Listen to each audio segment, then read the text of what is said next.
All right, welcome everybody. Thank you for joining us for our fourth series in our subspecialty speaker series. I'm excited to introduce Dr. Kristina Zdanys. She has earned her undergraduate degree with honors in cognitive science, as well as her medical degree from Yale University. She completed a residency in adult psychiatry at New York University School of Medicine, Bellevue Hospital, and a fellowship in geriatric psychiatry at Yale. She is an associate professor in the Department of Psychiatry at the University of Connecticut School of Medicine, where she teaches medical students and other trainees, and serves as a co-director of the James E.C. Walker MD Memory Assessment Program. She is chief of the UConn Division of Geriatric Psychiatry and Behavioral Health, and the program director for the University of Connecticut-Institute of Living Geriatric Psychiatry Fellowship Program. In 2020, Dr. Zdanys was awarded the Hartford-Jeste Award for Future Leaders in the Geriatric Psychiatry by the American Psychiatric Association. Dr. Zdanys is a member of the CT Alzheimer's Association Medical and Scientific Advisory Committee and Board of Advisors. Without any further ado, welcome. Thank you for joining us. Thanks so much for having me, Serene.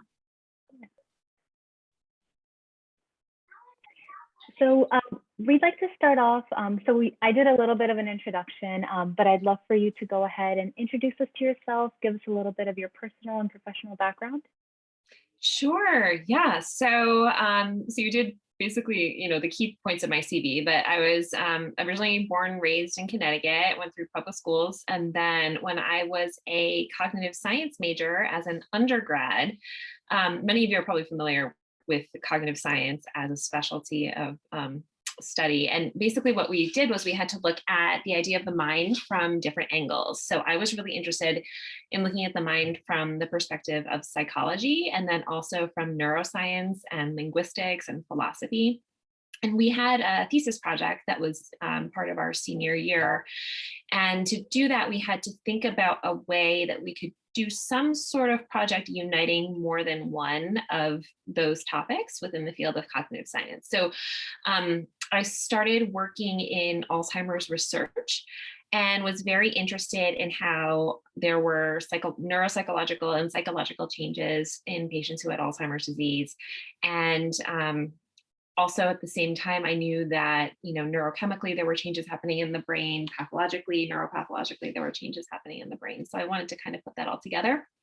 And at Yale, the head of the Alzheimer's disease research unit was a geriatric psychiatrist. So he took me under his wing, and 20 years later, he's still one of my most important mentors, Chris Van Dyke, and really showed me that geriatric psychiatry is a unique and rewarding specialty. So I got hooked in geri psych at a very young stage of my professional growth, and really stuck with it ever since. I had a brief time where I thought about becoming maybe a psychologist or a neuropsychologist.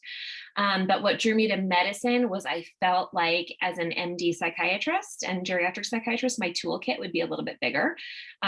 So I would have the opportunity to use psychopharmacology together with psychotherapy and employing a biopsychosocial model to conceptualize my patients and their treatment going forward.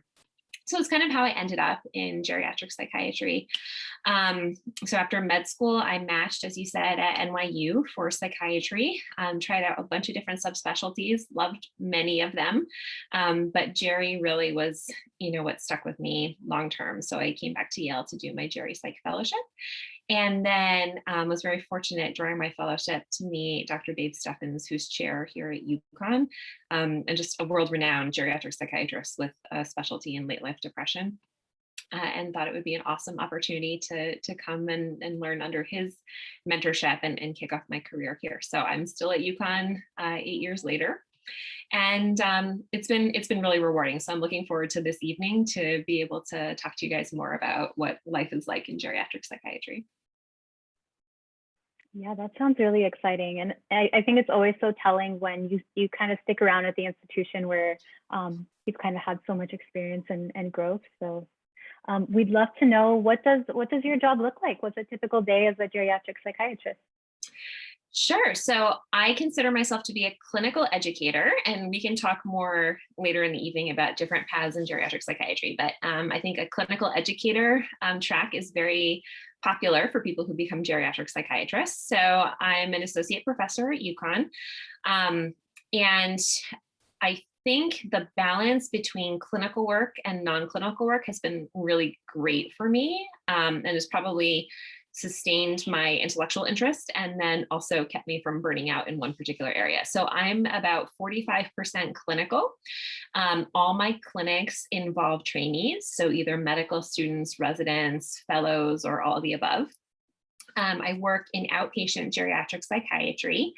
And in my clinical work, my outpatient work takes me to different areas. So I work at a geriatric medicine clinic where I'm embedded as a geriatric psychiatrist with another geriatric psychiatrist. And I love that model of care. I think integrated care, interdisciplinary care is a really effective way to provide the highest level of care to our patients.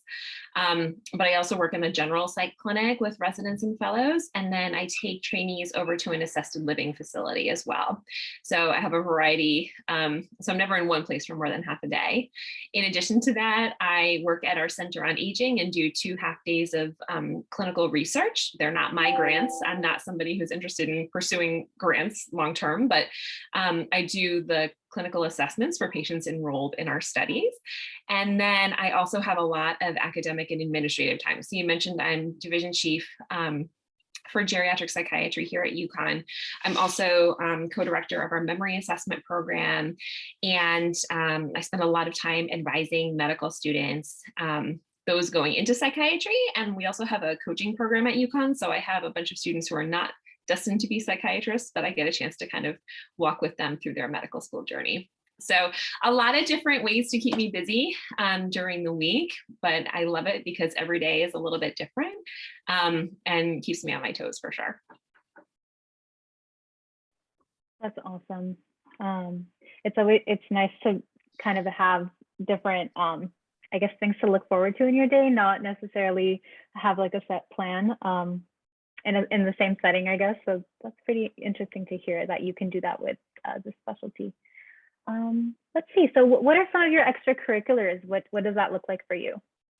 Yeah, so when I started out as an assistant professor, I had no idea that we would have like extracurricular activities, but there's a lot that I do as part of my profession outside of my regular workday. So I will put in a plug for the American Association for Geriatric Psychiatry. The AAGP is our national organization. It is seriously the friendliest organization you could hope to be affiliated with. If you go to an AAGP annual meeting, you will immediately feel welcome and at home by even, people who are just at the top of their field. So I've over the years become very involved with them. This year, I am very privileged to be the head of our scholars program. And there's probably some people in the audience here who've applied for this. So the AAGP scholars program is a mentorship program for both medical students and residents who have an interest in geriatric psychiatry. And what we really emphasize is that you don't have to have a ton of experience. You don't have to have lots of research in geri psych or a ton of, rotations in geri psych to be a candidate for it. We really want to use it as an opportunity to connect with students, especially those who perhaps don't have mentorship opportunities in geriatric psychiatry at their home institutions, to give them a little bit more of a taste of what geriatric psychiatry is all about. We expose them to speakers who have different career paths in geriatric psychiatry. We talk about, what it takes to get a geri psych fellowship. We connect them with mentors at different institutions to help them with research projects in the following year after the annual meeting. We provide them with memberships for the AAGP. So I'm a huge proponent of the AAGP, and that takes up a lot of my time, actually. We just finished reviewing this week all our applicants for the 2022 annual meeting. So we're keeping our fingers crossed that COVID won't rear its ugly head and we'll be able to meet them all in Orlando. So that's one of my big extracurriculars. The other is I am co-editing the next edition of the textbook of Geriatric Psychiatry through the American Psychiatric Publishing Company. I love writing, and when Dr. Steffens, our chair, invited me to co-edit with him, I thought that would be a really cool opportunity. So that's given me an opportunity to connect with a lot of geriatric psychiatrists across the country and learn about their particular niche within the specialty. And besides that, as you mentioned, I'm really involved in the Connecticut Alzheimer's Association. So in thinking about ways that I can give back to my local community and to be more active in advocacy, I found that the Alzheimer's Association was a wonderful organization to pursue those interests. So I would say those are my three main extracurriculars. I also have two kids, 8 and 4, so they're kind of a full-time job for me outside of the life of a geriatric psychiatrist. That's amazing. I mean, it sounds like you've done and you continue to do so much for the geriatric psychiatry. So it's exciting to possibly be able to read and be involved. And we'd be happy to share the scholars opportunity with our members. Yes, please do. That's exciting. So what is geriatric psychiatry? What do your patients look like? What types of pathology do you see and treat? Yeah, so geriatric psychiatry is the subspecialty of psychiatry that focuses on the mental health of older adults. And I like to tell people it's not one size fits all. So when people say, oh, like what ages do you take in your clinic? I take people who are 65 and older, unless they have early onset cognitive problems. And then I often, will see those folks as well, and they may be in their 50s even. But somebody who's 65 and somebody who's 105 are very different, right? So it's not just, you can't lump everybody into the same category. And by the same token, you can have somebody come into your office who's 85 and looks like they're 65, or who's 65 and, functions like a typical 85-year-old person. So there's a wide range in the types of patients that we see, but common themes among our patients, we see a lot of the same illnesses that we would treat in general psychiatry. So it could be, somebody who's older and has schizophrenia, or somebody who's older and has bipolar disorder. But what's interesting is within those categories of patients, we have the younger people, the cohort that develop these illnesses at a very young age, like when they were, 20 or 25 years old, and have had the diseases chronically their whole lives. And then we also have people who have later onset psychiatric symptoms. And a lot of our focus with that group is understanding kind of what has triggered these symptoms now, as opposed to earlier in their lives. And that informs our treatment a little bit. Other things that kind of impact our clinical care, a lot of our patients have multiple medical comorbidities. So as a geriatric psychiatrist, you have to be skilled in medicine, and you have to be aware of how their medical status impacts their psychiatric status and vice versa. You have to be really skilled in managing polypharmacy and understanding interactions with medications. And then I would say overarching is the impact of cognitive changes. So a huge part of what I do is managing and assessment and management of neurocognitive disorders in older adults. So that can be anyone from like the worried well who is, concerned that they're losing their keys a little bit too frequently, to somebody who's in like late stage dementia. But we manage a lot of the behavioral and psychiatric symptoms that appear in Alzheimer's and other forms of dementia as the disease progresses. Nice. So that's actually interesting to learn about. So would you say that if a patient who was diagnosed with schizophrenia or bipolar early on, let's say in their early 20s, would they then transition over to a geriatric psychiatrist? Is that the gold standard? Sometimes they do. Like this morning in clinic, I had a gentleman in his late 60s, has had bipolar disorder since he was like 18 years old, is on, I think, risperidone 3 milligrams, and that's holding him steady, but he's also on dialysis. So the EPRN who was treating him previously, was aware of his progressing kidney failure, but now it has gotten to the point where he's on dialysis, and she felt like it was just like too medically tricky at this point for her to feel comfortable. So, in walks geriatric psychiatrist who is perhaps a little bit more, well-versed at managing people with, late-stage renal issues and that sort of thing. That's just one example. But I think also as people get older, sometimes their medication needs change. So somebody who's been maintained on 6 milligrams of risperidone for 30 or 40 years might no longer need that. And one part of our skill set is the ability to, gradually taper down on medications carefully so that we're not triggering a resurgence of symptoms that were under control in those medications, but just getting people down, reducing polypharmacy and putting people on the lowest dose of a medication that they need. Great, thank you. And I think you touched on this briefly, but so if geriatric patients are adults, why is there a geriatric fellowship, or why would it be necessary? So in a general adult psychiatry residency, you do get some exposure to geriatrics. I think the ACGME requirement is 2 months of geriatrics exposure. And that can take different forms in different residency programs. So as you guys go through your interviews, that'll be something that you'll be able to find out more about. I know at UConn, our residents get their experience on the inpatient geri psych service for 2 months to fulfill the requirement. And then they have an option to do geri electives in their 3rd and 4th year on the outpatient side. So some people do go, we have had residents who have done a bunch of geri electives, skip the fellowship, and then become like nursing home consultants. I think you can do that. But I think there's certain levels that a geriatric fellowship can provide you. So for example, geriatric psychiatry, probably more than most subspecialties, is inherently multidisciplinary. So a big part of our fellowship is facilitating kind of our literacy in different areas of medicine. So for example, we do a lot of exposure to palliative care, which is something you might not get in a typical psychiatry residency. We do rotations at our fellowship and the fellowship that I completed in movement disorders, for example, because there's so much overlap with Parkinson's disease and other neurodegenerative diseases in geriatric psychiatry.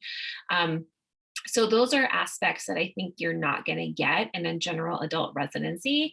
And also honing your skills with respect to, general medicine again, I think can be really helpful. If you do 4 or 6 months as an intern, it's not necessarily going to stick with you. And again, managing the medications, becoming more familiar with interactions and navigating polypharmacy, I think is really important. So for those reasons, I would really encourage anyone who's interested to consider doing a fellowship in geriatric psychiatry. I think it really gives you an additional level of expertise.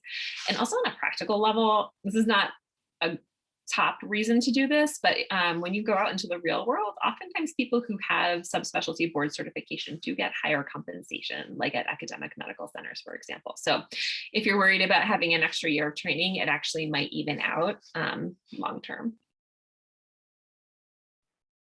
Great, thank you. Let's see, so what training experiences occur during a geriatrics fellowship? So I talked about some of them that are unique to a geri psych fellowship. What's interesting is that the ACGME doesn't have a ton of specific requirements for geri psych fellowship. So fellowship directors have a lot of flexibility in what they include in their rotations.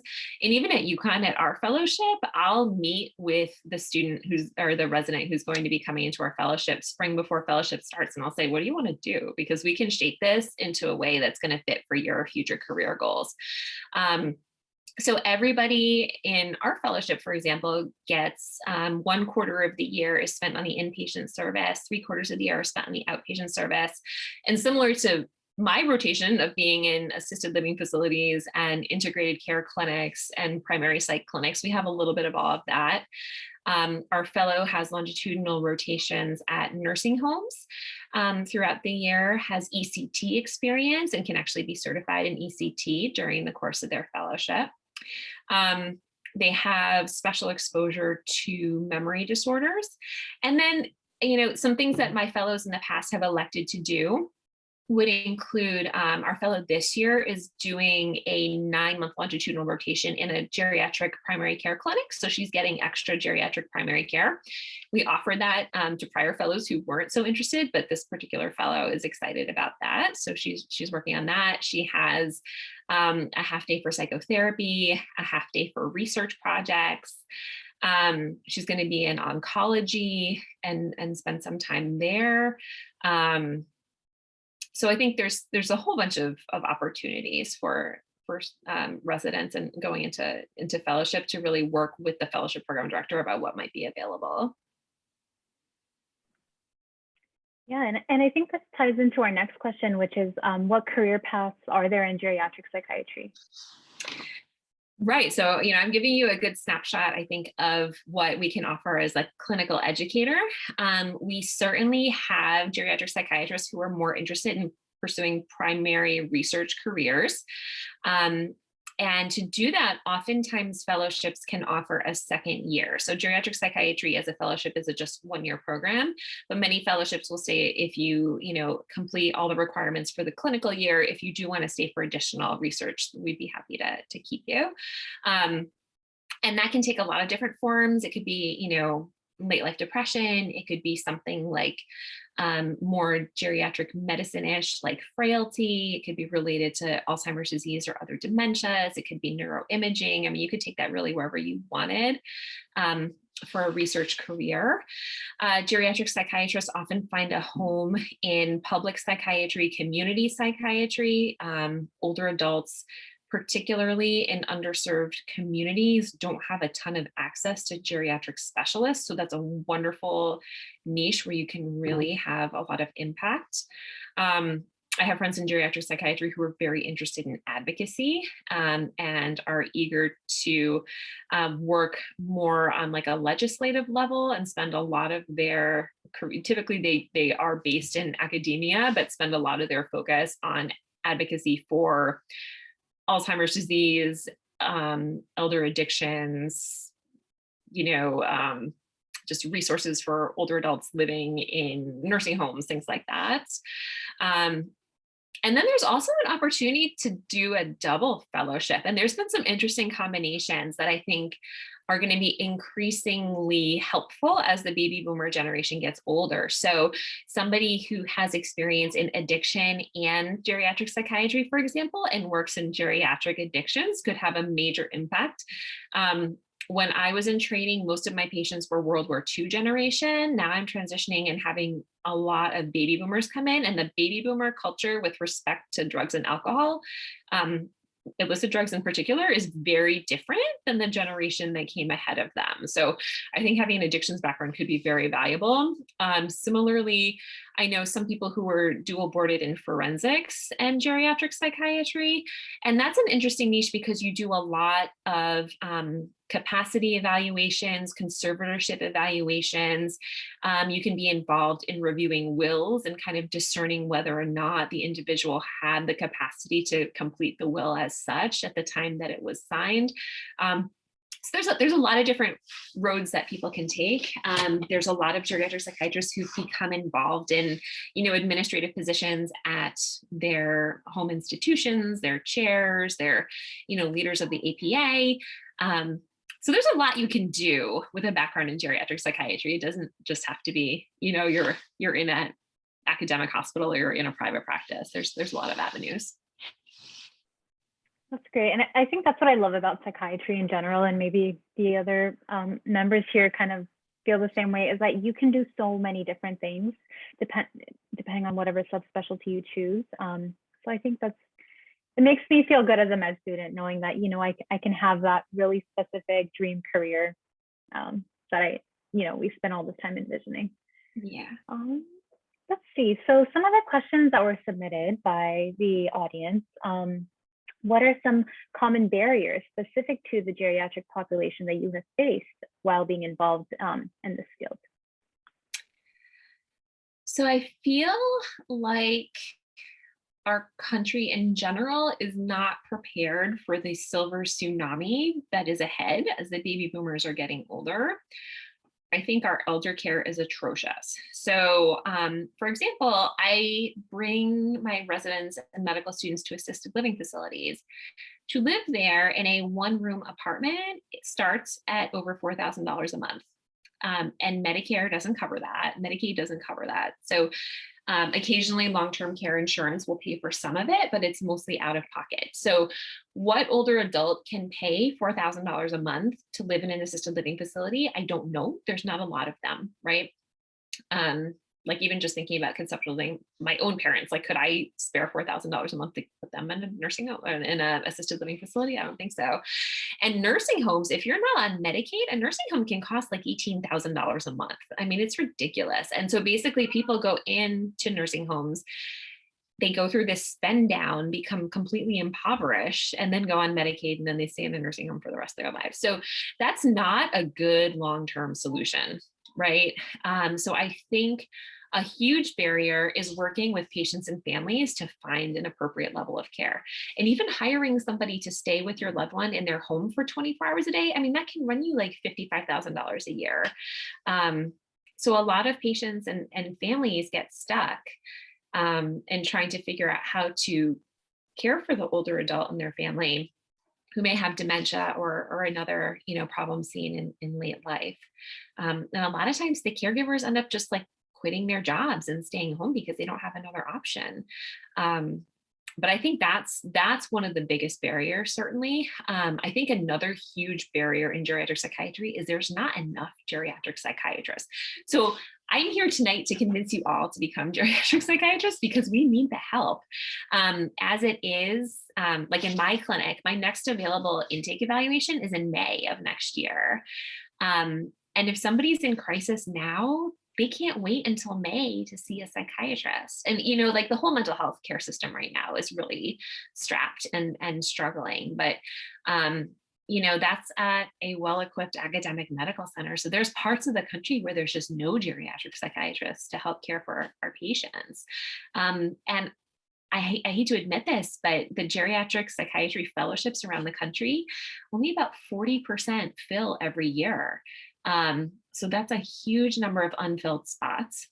And that's a big part of what motivates me to be active in AAGP and our mentorship program as well, is trying to, get some like excitement surrounding our subspecialty. Because I mean, I think that the average young adult thinking about working with older adults maybe less than enthusiastic. Like I see certain trends where maybe people who are really close with their grandparents growing up get interested in geriatric psychiatry. Or maybe they have like a neighbor or a particular personal connection or experience, but in general, like it's not a sexy profession, right? So people aren't like swooning over, geriatric psychiatry the way that maybe like forensics has this like cool edge to it. So I'm here to tell you that geriatric psychiatry actually is cool, but I think a big barrier is just the lack of geriatric psychiatrists that we have in practice right now. Definitely. Thank you for that. Do you find that, I guess, similar to child and adolescent psychiatry, that like the family is an important aspect of providing care to your patient population? Oh, absolutely. Yeah, that's a really good point too. And I probably should have brought that up earlier, talking about like what's unique about geriatric psychiatry, but working with caregivers is crucial with the older adult population. Especially because I think when people start to develop cognitive disorders, it's often the family that picks up on it, or, a caregiver that picks up on there being a cognitive change before the individual themselves. So we almost always have our patients come in with somebody else. It's unusual to have a patient come in by themselves to our clinic. Granted, there's some very high functioning older adults who, at 93 are still driving and bring themselves in and manage their own medications and do all of that. But working with caregivers is really important to make sure that we have a full picture of what's going on. It can also present challenges. I think sometimes I have more difficulty with family members than I do with my patients, in terms of, often in families there can be drama and discord or disagreement about whether or not mom should be taking a medication if the patient herself doesn't have the capacity to make that decision. and caregivers are often burned out, stressed out, and sometimes we bear the brunt of that in our clinics as well. But we just do the best we can to connect not just the patients but the caregivers with resources and provide them the support that they need through that journey as well. Thank you. That's wonderful. I do want to just open up the room to anyone who would like to ask any questions. Feel free.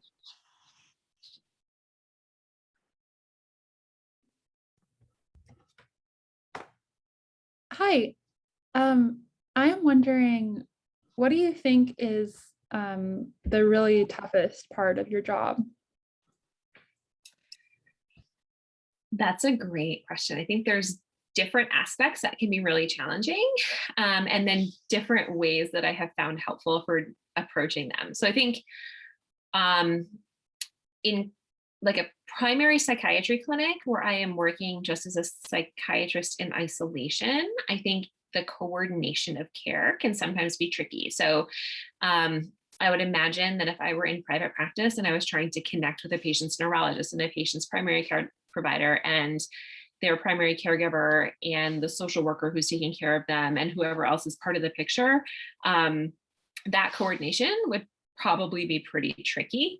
And that's one of the things that I love about working in an integrated care setting is having the other members of the care team right there. So, I mean, my exam room is literally right next to the exam room where the geriatrician is also seeing the patient. And often we do back-to-back appointments, which I think can be really helpful. And then I can say, well, why did you adjust the antihypertensive? And then they can say, well, why did you reduce this anxiolytic medication? And then we can have that dialogue.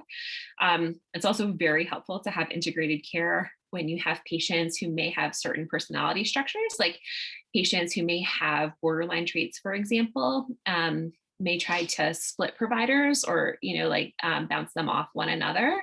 But if you have an integrated care setting, when we've had challenging patients like that, we've been able to do those back-to-back appointments and then all group together at the end of, my half hour and their half hour. So we can say, all right, we can all agree that this is the plan. So there's not that level of splitting. So I think the coordination of care is one of the most challenging things, but I think there are opportunities to manage that with integrated care. Great, thank you. That makes a lot of sense. One other question I have, if that's all right. Yeah, go for it. I've always imagined that if I were to go into geriatric psychiatry, the hardest part of it for me would be maybe, let's say, hypothetically, I'm treating someone who's older for depression and their spouse has died and all of their friends have died and they have a terminal illness and all of these things that sort of make sense that they would really be having a hard time. And I just sort of struggle with that. And I think that would be really hard for me to be interacting with that patient and trying to be positive with them. So I'm wondering, do you run into anything like that? And if so, how do you deal with it? That's another great question. So, I think one of the great privileges of being a geriatric psychiatrist is, being present for your patients in those really difficult moments. And I think that's true whatever sphere of psychiatry you choose to go into. For me, I had that reaction that you described, I had in child psychiatry, where I was like, oh my gosh, I cannot work with these, children who are coming from these very dysfunctional family situations. Like I felt like I could not see myself do that long-term in a career. But I think, yes, I have older adults every day who come in who have had recent losses, who are grieving. But I look at it as an opportunity to hold space for them and to be with them and to somehow improve their quality of life in those very difficult moments. And I know that that is something I can do. Like even just the opportunity for them to come in and sit with me in a room for half an hour, I know that that presence is gonna get them somewhere better than they were before. And then if they are not sleeping because of their grief and I help them sleep through the night better, they're going to be better than they were before.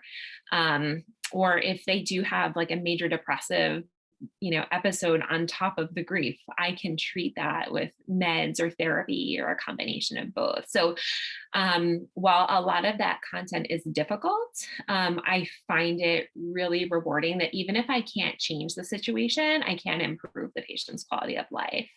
And I think that's especially true for patients with dementia, right? So Alzheimer's disease, terminal illness, I can't cure the memory problems. But if I can treat the behavioral disturbances so that they're not agitated anymore and they can live in the home safely and comfortably for another 2 years and spend that 2 years with their family instead of in an institutionalized setting, that is a huge difference, I think. So I try to frame it in that way. And I think that sort of helps me cope with, the feelings that otherwise might be elicited from those situations. Yeah, I really like that way of looking at it. And I actually think that would probably apply to all of psychiatry. Right. So thank you so much. Yeah. Hey, Dr. Z. Hi, Nate. Welcome How to are the you? Time. Good. I actually have a question for you. Yeah. What from your experience, what are some qualities or things that people who are interested in geriatric psychiatry or work with geriatric patients in general across all different specialties of medicine have that makes them unique in terms of a subspecialty or maybe in their interests as it relates to the patients that they care? That's a really good question also. So Nate is one of my medical students going into psych this year, by the way. So if I was going to walk into the AAGP annual meeting and make some generalizations about the geriatric psychiatrists who are there, sometimes we joke that it's like a major introvert convention because people tend to be a little bit more on the introverted side. That's probably true for most of psychiatry in general. I think that you need an extra layer of patience when you go into geriatric psychiatry because of the limitations and what we can do, like what I just talked about, like you can't cure the dementia. Like I think you have to be patient with that. I think you have to be especially patient when navigating difficult conversations with patients and caregivers and all the countertransference that can arise. So I think patience is really important. I also think that like a genuine curiosity about a person's experience is important. And what's unique about geriatric psychiatry is how longitudinal that experience is, right? So if you're working with somebody who's in college, you're probably focusing on the college experience and maybe talking about when they were a kid. If you're working with somebody who's 90, you probably should have curiosity about the past 90 years, right? So I think in general, people who like to read novels and like to read biographies like do really well in geriatric psychiatry because they have that curiosity about a person's experience. And a lot of what we navigate as geriatric psychiatrists is this like the last Ericksonian stage. So if you think about like the Ericksonian stages of development, right, you have the last stage is this ego integrity versus despair.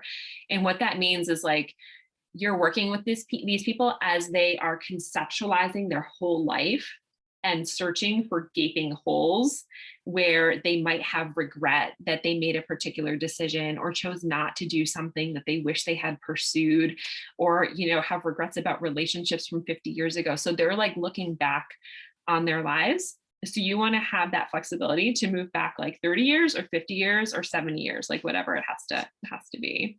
So I think extra patience and extra curiosity are both very important. Awesome. Thank you.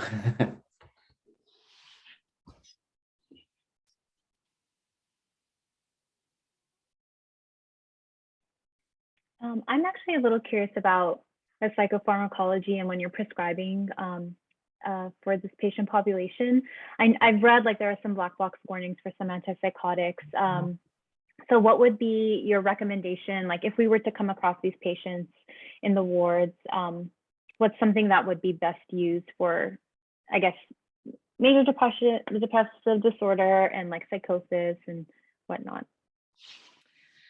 So for those who might not be familiar, so the black box warning related to antipsychotic use is an FDA black box that's assigned across the board to all antipsychotics for use in patients with dementia.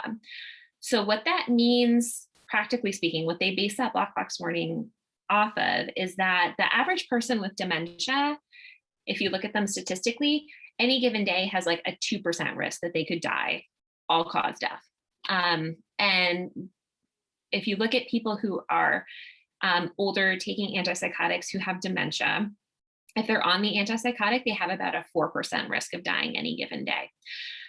So some families say, okay, they're having XYZ symptoms, they have a 4% risk of dying, but if they maintain this level of agitation, they're going to fall and they're going to break their hip, or they're going to hurt, their spouse because they're so agitated. So when you weigh that risk and benefit, a lot of times we'll say, and out the 4% risk, like maybe it's not that bad. Other families will say, oh my gosh, you just doubled my loved one's risk that they might die, going from 2% to 4%, and just want to stay away from that as much as possible.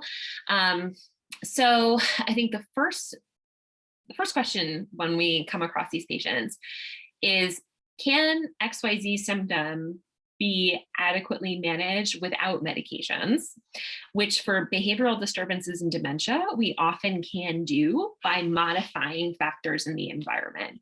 So sometimes it can be as simple as, this person is in a facility and they're getting their shower at 4 o'clock every afternoon, but that's also the time that they're sundowning.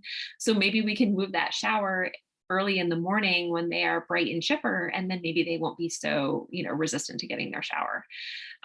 Or maybe they only need to take a shower twice a week, and that's okay. Like there's lots of different things that we can do to adjust the environment. But what's also important to remember is that black box warning is not for people who have like bipolar disorder and need to be on an antipsychotic for stabilization of bipolar disorder, or schizophrenia and need to take it for the schizophrenia. That black box warning is specific for older adults who have dementia. So I'd say first pass is like whatever you can do to not have to prescribe the medication. And then if they need a medication for agitation and dementia, for example, we start with much milder medications. We don't necessarily jump right to an antipsychotic unless they're really in acute danger. So maybe giving something like donepezil, which is a cholinesterase inhibitor, that sometimes does the trick in taking the edge off. Or, an SSRI can be helpful, or buspirone can be helpful. Like very mild medications can go a long way. And that's a lot of what we do in our geriatric psychiatry training too, is like understanding that algorithm and how we can start with something that's like a lesser offender in terms of psychotropic medications. Great, thank you for clarifying that. I appreciate it. Does anyone have any questions they'd like to ask? Feel free.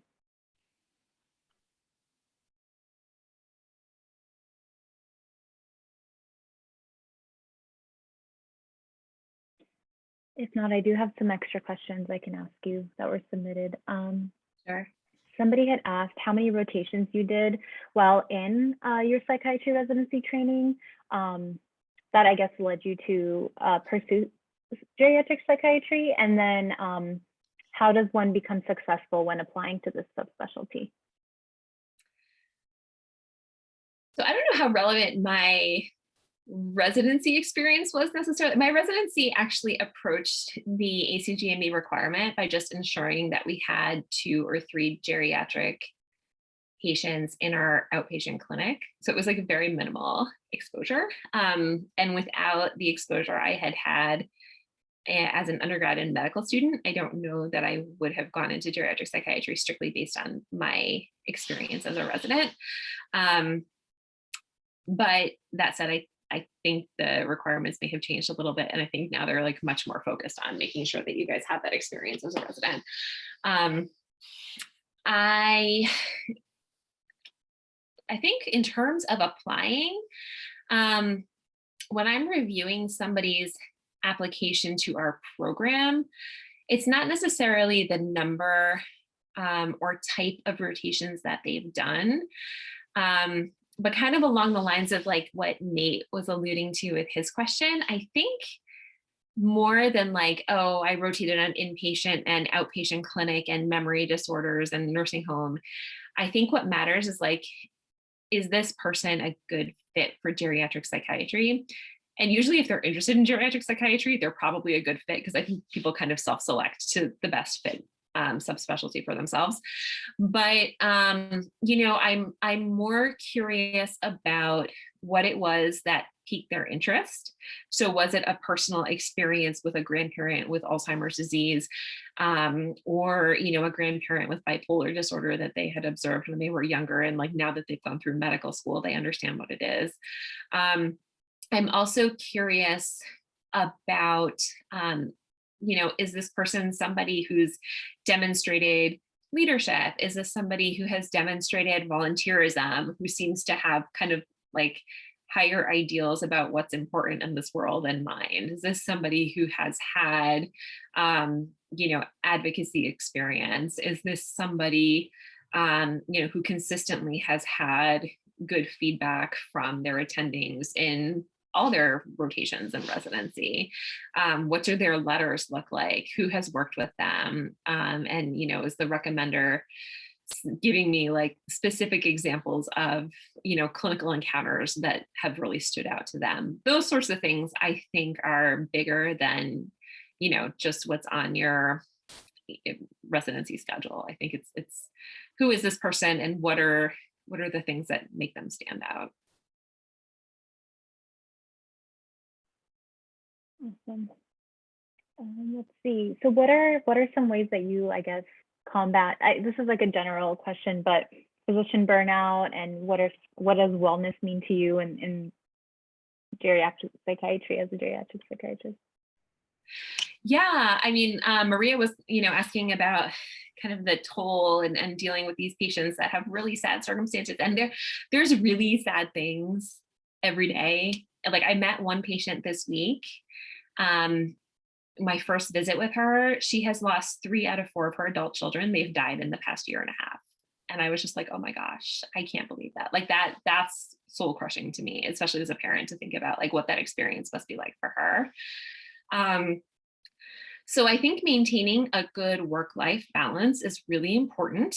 I'm pretty busy at work, because as you heard about like my different activities and extracurricular activities. But I think especially having 2 kids, they kind of keep me in check, because there's no room when I get home to be thinking about what else I'm doing. And, you know, I can't remember if I actually locked the door, so they may be running in any minute, interrupting us. So I think being able to put on my mom hat for me is really important, and thinking about like, okay, like if we're going to do a fun thing this weekend, what's that going to be?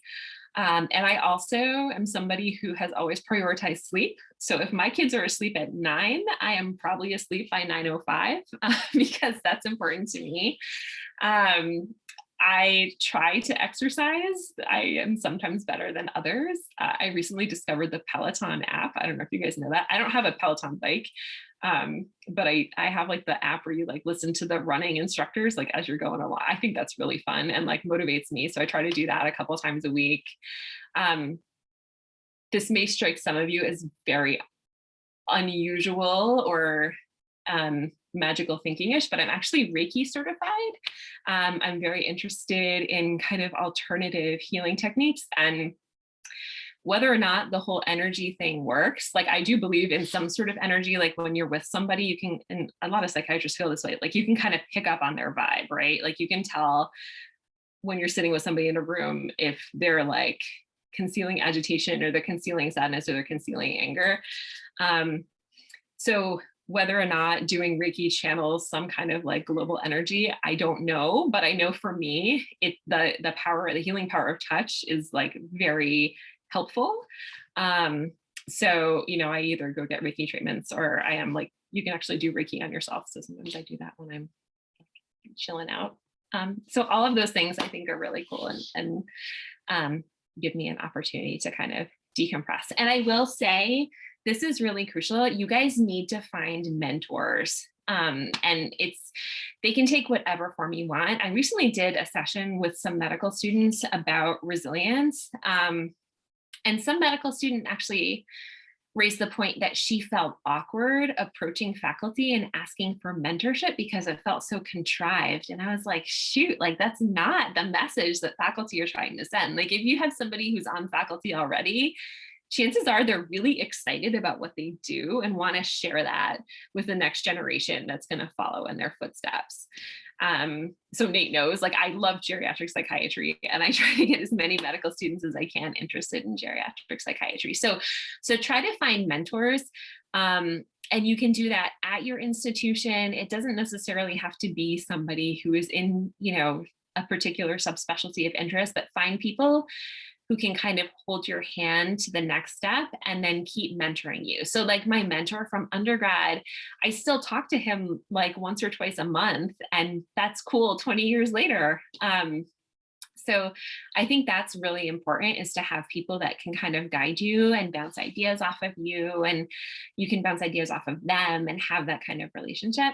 And also having work friendships, I think, is important. I'm really close with a couple of our faculty in geriatric psychiatry, and just to be able to, knock on their office door and be like, I have to tell you what happened today, and then just like spill it, and then have an empathic ear, just, validate you and hold that basin for your emotional vomit is just so important. So I think all of those things are really, really important. So the work-life balance, and then having some support networks at work too. I actually have a quick question kind of going off of that. Yeah. I agree. I think mentorship in forming mentee-mentor relationships is extremely important. I'm wondering, what are some other ways in which medical students or even residents who might be interested in geriatric psychiatry can kind of explore those options more and learn more about the subspecialty prior to potentially applying to fellowship?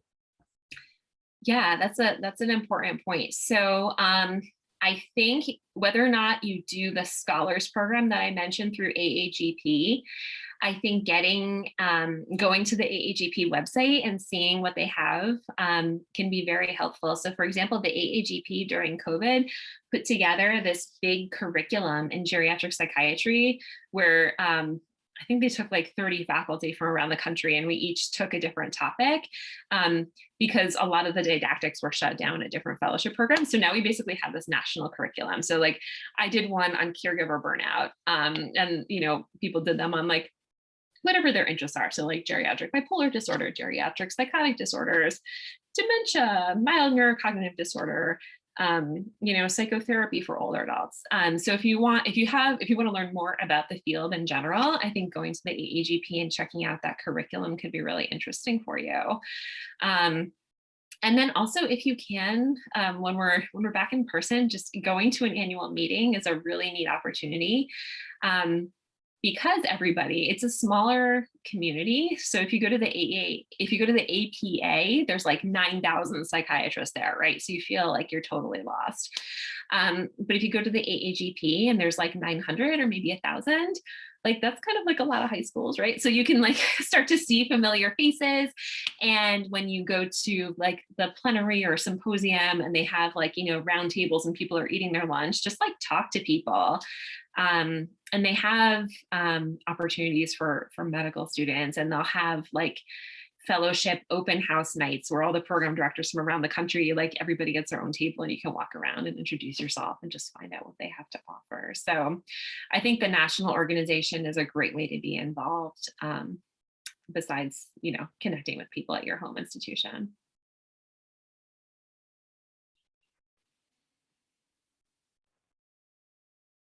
Well, thank you so much for your time and spending your evening with us. I just want to do a quick shout out to see if anyone has any last questions they might have to ask or want to ask. Okay. If not, I appreciate all of you guys for being here. Thank you, Dr. Zdanys, for being here as well. We will be very excited to promote the AAGP Scholars Program with our members, and this recording will be online shortly, and we can share it with all of you as well. Wonderful. Thank you so much. It was really fun to see you guys. And you can reach out to me directly too if any of you guys want to talk more Geri Psych. Thank you. Bye. Bye, everybody.